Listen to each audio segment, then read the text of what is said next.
जुबान pastor VM Thomas की गवाही हम सुनेंगे।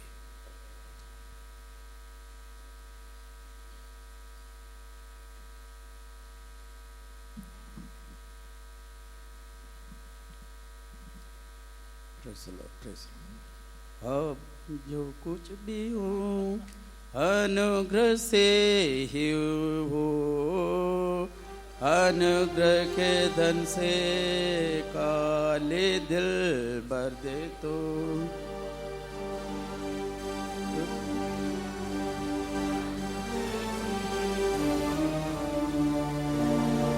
अनुग्रह के हालेलुया।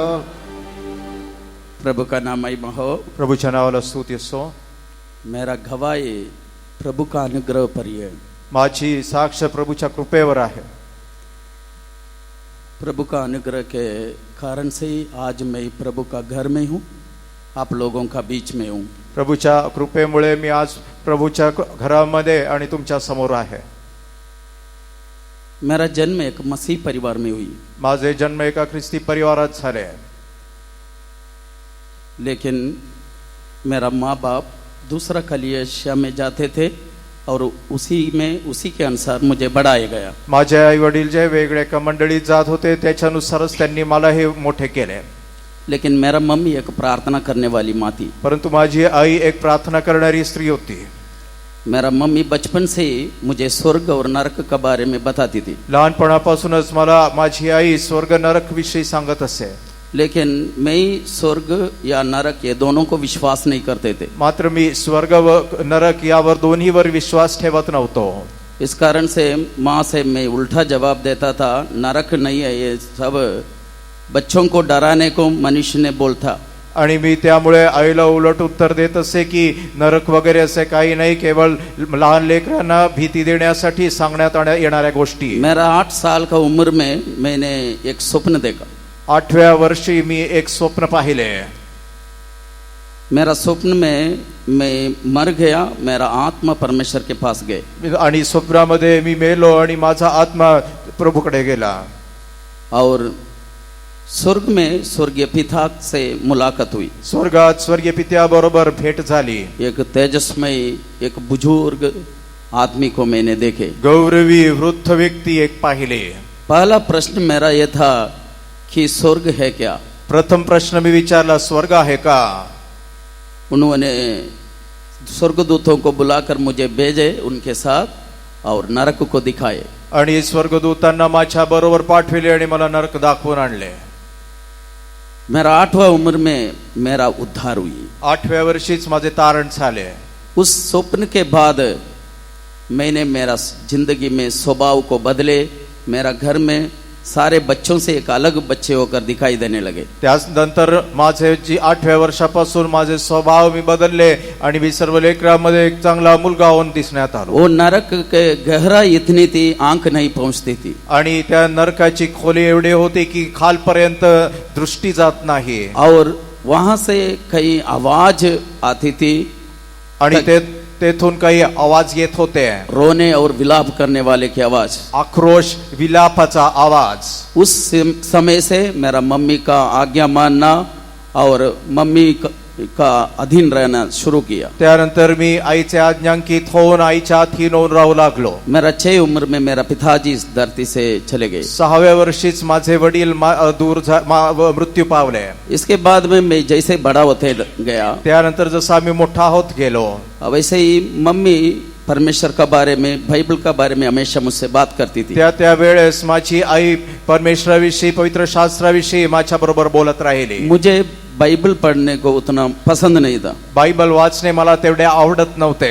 मैं चुप बैठते समय मम्मी खुद मेरे पास आके बाइबल पढ़ा के जोर से सुनाती थी। मी शांत बसलो असेल तर आई माझ्या जवळ बसून मोठ्याने पवित्र शास्त्र वाचत असे। जो कहानी के जैसा भाग है वो उठा के पढ़ा के मुझे सुनाती थी। आणि गोष्टींप्रमाणे जो भाग आहे ते भाग ती जोरात मोठ्याने वाचून मला ऐकवत असे। वैसे प्रभु का वचन सुनकर धीरे धीरे मैं बढ़ने लगे। त्याप्रमाणे प्रभूचे वचन ऐकून मी हळूहळू वाढू लागलो। मैं सेवा में आने से पहले मेरा बचपन में ही 3 बार मैं मृत्यू को सामना करा। आणि सेवेमध्ये येण्याअगोदर 3 वेळा मी मृत्यूच्या सामोरे गेलो। सबसे पहले माँ जब हमको गर्भवती थी उस समय मुझे मार डालना चाहिए। आणि ज्या सर्वप्रथम माझी आई गर्भवती होती त्यावेळेसच माझा मृत्यू झाला असता। उसके बाद 3 साल में मैं पानी में बह गया था। त्यानंतर 3 वर्षांनी मी पाण्यामध्ये वाहून गेलो होतो। और एक बार रोड क्रॉस करते समय वहां पर गाड़ी मुझे धक्का देने के नजदीक से गया लेकिन लगा नहीं। आणि त्यानंतर एकदा रस्ता ओलांडत असताना एक गाडी माझ्या जवळून गेली, मात्र मला न धडकता गेली। प्रभु का अनुग्रह के द्वारा प्रभु मुझे हर खतरों से बचाते आए। प्रभूच्या कृपेने प्रभू मला सर्व वाईटापासून वाचवित आला। मेरा 8वां उम्र में मेरा उद्धार हुआ। मेरा 12 साल में मैंने पवित्र आत्मा पाए। आणि 8व्या वर्षी माझे तारण झाले। 12व्या वर्षी मला पवित्र आत्माही मिळाला। पवित्र आत्मा पाने के बाद 14 उम्र में मैंने बपतिस्मा ले लिया। आणि पवित्र आत्मा प्राप्त केल्यानंतर 14व्या वर्षी मी बपतिस्मा घेतला। उसके बाद में परमेश्वर मुझसे स्वप्न दर्शन के द्वारा सेवा का बारे में बात करने लगे। त्यानंतर स्वप्न व दर्शन देऊन देव माझ्या बरोबर सेवेमध्ये विषयी बोलत असे। लेकिन मुझे सेवा में आना पसंद नहीं था। मात्र मला सेवेमध्ये येणे आवडत नव्हते। लेकिन परमेश्वर लगातार मुझसे बात करने के कारण मात्र देव निरंतर माझ्याशी बोलत असल्यामुळे मैंने परमेश्वर से 3 दिन उपवास लेके प्रार्थना करी। मी 3 दिवस उपवास घेऊन प्रभूकडे प्रार्थना केली। परमेश्वर से बोला, परमेश्वर यदि मेरा मम्मी मुझे छोड़ने से मैं सेवा में आ सकता हूँ। मी म्हणालो, प्रभू जर माझी आई मला सेवेसाठी सोडत असेल तर मी येईन। क्योंकि पप्पा बिना मम्मी बहुत तकलीफ उठा के मुझे पाली थी। कारण वडील नसल्यामुळे मोठ्या कष्टातून माझ्या आईने मोठे केले होते। मम्मी मुझे ज्यादा से ज्यादा विश्वास का बारे में सिखाई। आणि आईनेच मला या विश्वासाविषयी जास्त शिकवले। मैं एक बार बीमार जब गिरे, मेरा मम्मी मेरा सिर में हाथ रखे प्रार्थना की।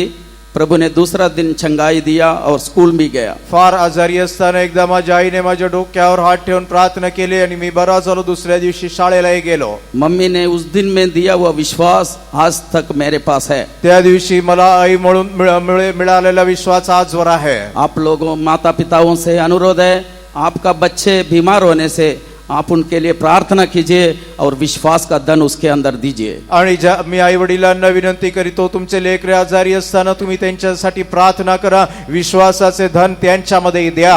जब से मुझे याद आया तब से आज तक मैं दवाई प्रभु के अनुग्रह से नहीं खाए। मला आठवते त्यावेळेपासून आजवर प्रभूच्या कृपेने मी औषध घेत नाही।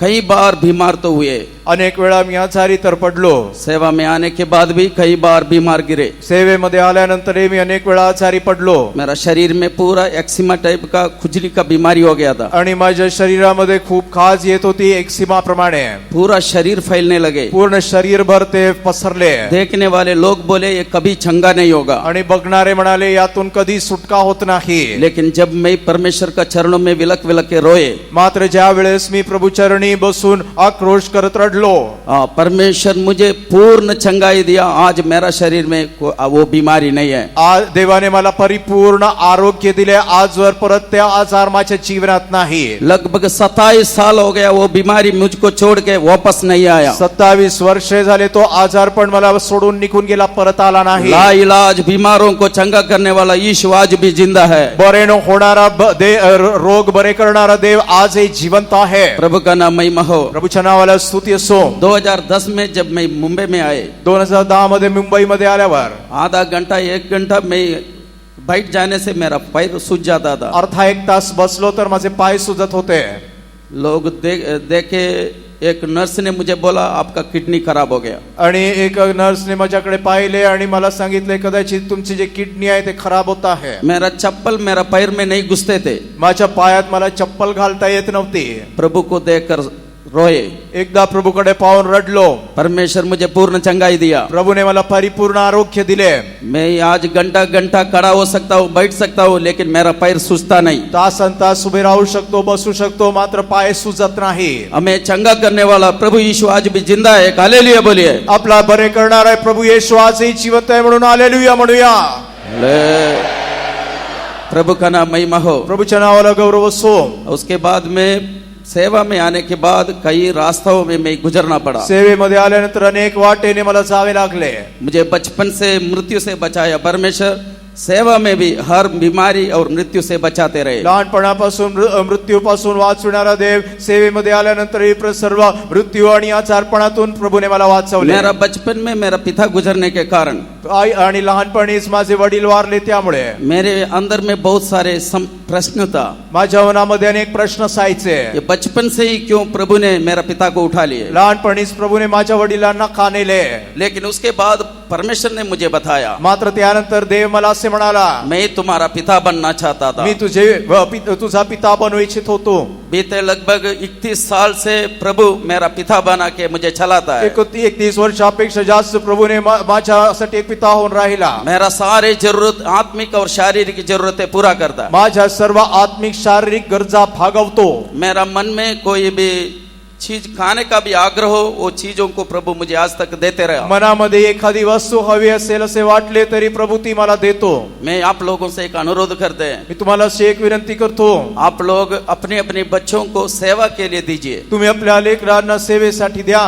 जब मैं सेवा में बुलाए गए मम्मी से पूछा तो ज्या वेळेस मी सेवेसाठी पाचारण असल्यामुळे मी माझ्या आईला विचारले, मेरा मम्मी ने मुझसे एक बात बोली, माझी आई मला एक गोष्ट म्हणाली, बेटा पिता मर के 17 साल हो गया अभी, वडील जाऊन आता 17 वर्षे झाली आहेत. ये 17 साल मुझे कौन देगा? 17 वर्षे मला कोणी सांभाळले? तुम देखेगा तो कितना दिन तक देखेगा? तू मला सांभाळशील तर किती वर्षे सांभाळेल? यदि तू भी मर जाएगा तो फिर मेरे लिए कौन है? तू मेला तर मग माझ्यासाठी कोण? यदि परमेश्वर बुलाए तो खुशी से चले जाओ, परमेश्वर मुझे देखेगा। आणि प्रभू जर तुला बोलवित असेल तो तू आनंदाने जा, देव मला सांभाळेल. आप लोग अपना बेटा बेटियों को आपको देखने के लिए रखा है, तो तुम्ही जर तुमच्या लेकरांना तुम्हाला सांभाळण्यासाठी ठेवत असाल तर हो सकता आपका एकलौत बेटा एकलौत बेटी होगी, कदाचित तुमची एकुलती मुलगा मुलगी असेल. वो बच्चों को प्रभु का सेवा में छोड़िए। प्रभूच्या सेवेसाठी त्यांना द्या. प्रभु हमें देखरेख करने के लिए शक्तिमान है। प्रभू तुमचा सांभाळ करण्यास समर्थ आहे. माँ परमेश्वर का हाथ में सौंपा, वो परमेश्वर आज तक मुझे आंख के पुतली के समान रक्षा किया। ज्या आईने मला प्रभूच्या हाती सोपवून दिले,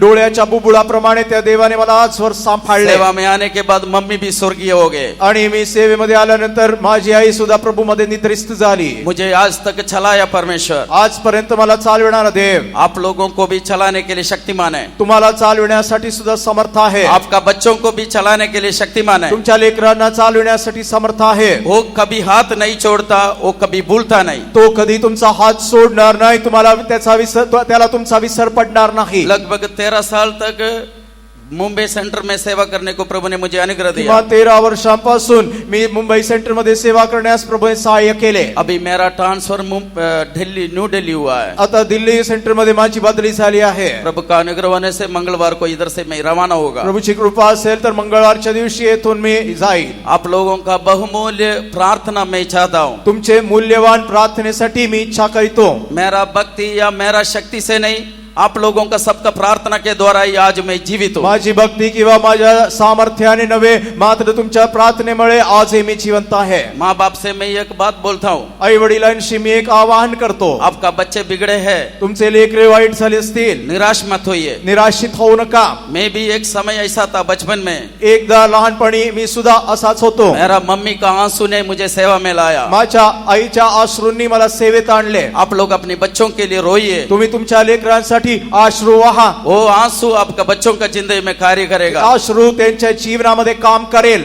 इसलिए सारे लोग मेरे लिए, मेरा सेवा के लिए प्रार्थना करना करके बोल के मेरा छोटा सा गवाही को खत्म करता हूं। त्यामुळे तुम्ही माझ्यासाठी, माझ्या सेवेसाठी प्रार्थना करा एवढी विनंती करून माझी साक्षी संपवितो. For all the goodnesses which the Lord has done in this life of beloved pastor, for having saved him, for having revealed about the truth of hell and heaven, and for having brought him into this glorious ministry, for having healed him of all his sicknesses. Now he is going on transfer, that the Lord may give him abundance of grace for the new ministry. Shall we all praise God? और परमेश्वर ने इस pastor जी के जीवन में की वे सारे भलाइयों के लिए कि परमेश्वर ने उद्धार किया और स्वर्ग नरक का दर्शन देते हुए परमेश्वर ने सच्चाई को बता करके दिया। अनेक प्रकार के रोग और बीमारी और दुर्घटना से परमेश्वर ने बचाया। वर्तमान यहाँ से बदली होकर के जो नया सेवा के लिए परमेश्वर लेकर के जा रहा है, परमेश्वर उसके लिए बल, शक्ति, ताकत देना चाहिए। इसके लिए मिलकर हम धन्यवाद करेंगे। Praise the Lord, praise the Lord, praise the Lord, praise the Lord, praise the Lord, praise the Lord.